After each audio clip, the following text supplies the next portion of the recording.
Welcome back. Lesson 1 in Series 2, the role that can make or break your trust. You built the trust, you set it up right, but if nobody is managing the paperwork, the whole thing can collapse. We talked about this. I think we know this. I'm going somewhere with this, so stay with me. Not because the law failed you, because the documentation did, and the IRS doesn't care about your intentions. They care about the proof. If you've been following this channel for any amount of time, you already know that a trust is not magic. It's a contract. And like any contract, it only holds up when it's maintained. Today, we're talking about one of the most overlooked, most underestimated roles inside a private express trust, the executive secretary.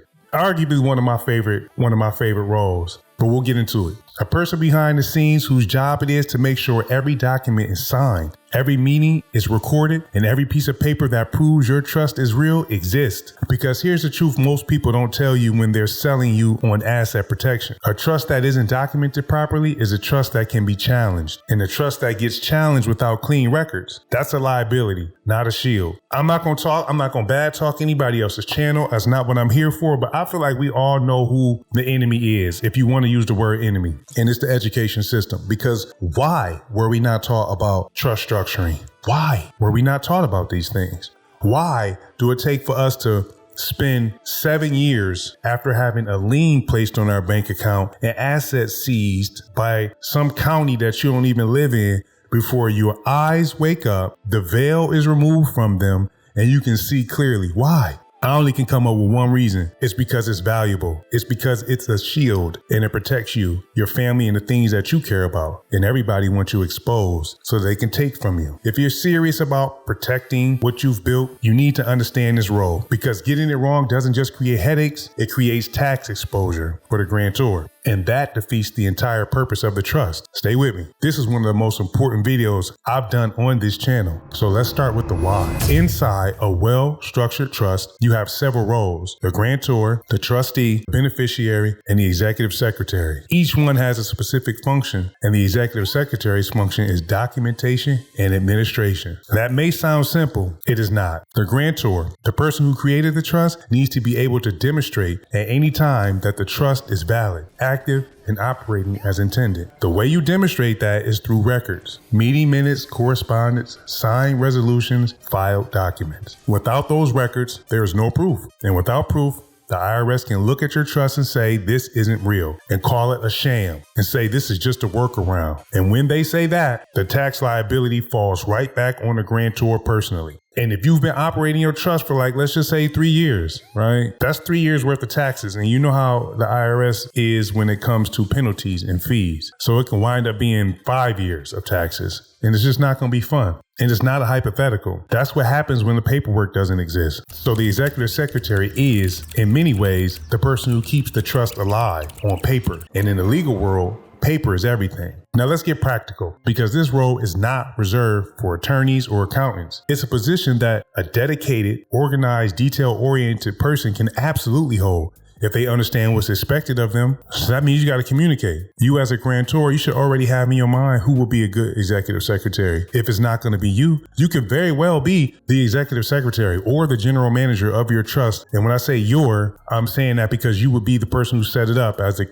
grantor or the settlor. You just have to care. Here's what the job actually looks like. First, time commitment. Depending on the size of the trust, this role can require as little as 3 hours a month, or it can become close to a full-time responsibility. The less active the trust, the easier it is to let things slide. Don't do it. Set aside dedicated time every single month, because neglect creates backlogs, and backlogs become crises when documents are needed urgently and they don't exist. Second, typing and computer skills. You need to be able to type at least 40 words per minute. Now, that being said, with all of these dictation options that we have with Microsoft Word, I think Adobe has it. I'm pretty sure Chrome has it. Like when you doing a Google Doc, make it work. You need basic processing skills, the ability to navigate the internet, install software, connect a printer, and handle routine computer tasks. This is not advanced, but it is non-negotiable. If you're not the one typing the minutes, you need to be the one setting the format, right?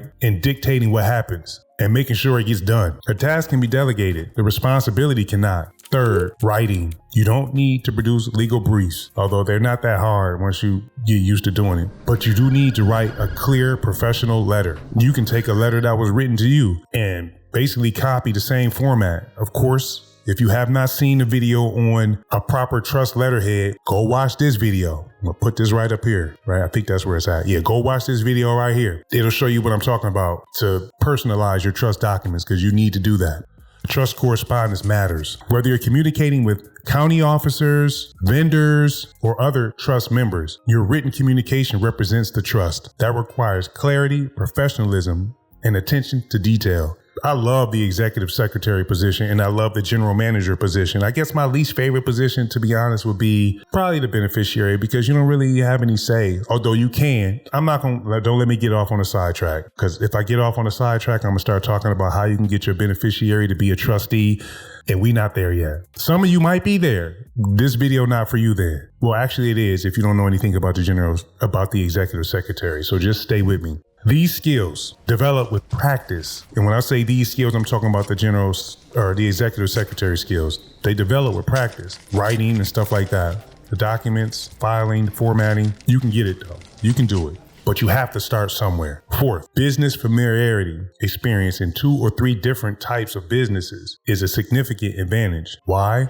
Because a trust operates across areas: mail services, shipping and receiving, contracts, basic accounting, property transfers, county filings, and more. The executive secretary may touch all of these. The more familiar you are with how business operates, the more effective you'll be in this role. And here's the part that most people underestimate. Mishandling trust documents doesn't just create inconvenience. It creates real legal and financial consequences for the trust, for the grantor, for everyone involved. This is why experience matters. This is why focus matters. This is why the role actually exists. If this is landing for you, if you're starting to see that structure isn't just about forming a trust, it's about running one correctly, then you're exactly who this channel is built for. Subscribe right now so you don't miss what's coming. Watch this video all the way through, because the next section is where it gets strategic. Join the school community waitlist, where we go deeper on trust operations. Grab the free What is a Trust ebook listed in the description below, and get the trust book checklist pinned in the comments. It maps out exactly what documents your trust needs to stay airtight. Now I want to zoom out just a little bit, because this isn't just about paperwork. This is about understanding that building wealth inside a trust structure requires a team. It requires defined roles. It requires someone whose literal job is to make sure the legal integrity of the trust is maintained at all times. The executive secretary is that person. And when that role is filled by someone who takes it seriously, who shows up, stays consistent, tracks every draft, incorporates every change, finalizes every minute, and collects every signature, the trust becomes nearly bulletproof. Not because the law gave it armor, but because the documentation did. Think about what that means for your family, for your business, for the assets you're working to protect. Think about walking into any challenge, any audit, any dispute, any legal inquiry with a complete, organized, airtight record of every meeting, every decision, every action the trust has ever taken. That's confidence. That's protection. That's what structure actually feels like when it's done right. And here's the thing. You don't need to be a lawyer to hold this role. You need discipline. You need consistency. You need to understand why the documentation matters, and now you do.